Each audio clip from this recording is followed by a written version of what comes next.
naman ang nabisto sa Parañaque. Nag-aalok daw siya ng murang Botox procedures at gumagamit ng mga gamot na posibleng hindi aprobado ng Food and Drug Administration. Nasa frontline ng balitang yan, si Elaine Fulgencio. We are from the National Bureau of Investigation, Design and Entrapment Operation.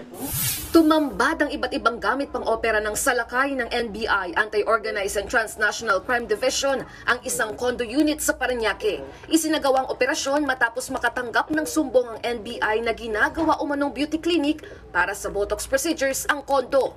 Nadatnan sa loob ang babaeng Vietnamese na siya umanong nagsasagawa ng minor surgeries nang hanapan ng lisensya. Wala siyang may provide and then wala din siyang maipakita na credentials na dito sa atin sa Pilipinas. Na-recover din ang mga gamot na hinihinalang mula Vietnam. Nabisto ng NBI ang iligal na gawain ng sospek matapos makatanggap ng reklamo mula sa mga dating kliyente ng Vietnamese. Mayroon daw siyang social media page kung saan niya ipinopromote ang mga Botox procedures sa halagang 5,000 pesos per session. Sa investigasyon ng NBI, mga Chinese, Vietnamese at Malaysian ang mga pasyente ng peking doktor. Itinanggi naman ng sospek ang paratang. I just came here for tourism.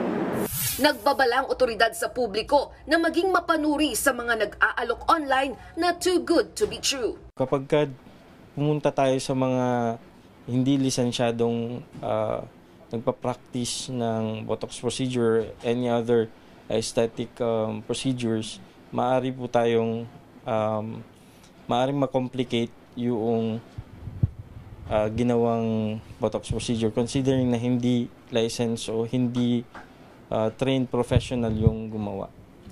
So, yun po. Maaring masira yung mukha natin. Sinampahan na ang sospek ng illegal practice of medicine kung mapatunayang hindi aprobado ng FDA ang mga gamot na ginagamit ng sospek ay sasampahan din siya ng paglabag sa Food and Drug Administration Act. Nakikipag-ugnayan na ang NBI sa Bureau of Immigration para malaman kung lehitimo ang ipinakitang passport ng sospek. Nagbabalita mula sa Frontline, Elaine Fulgencio, News 5.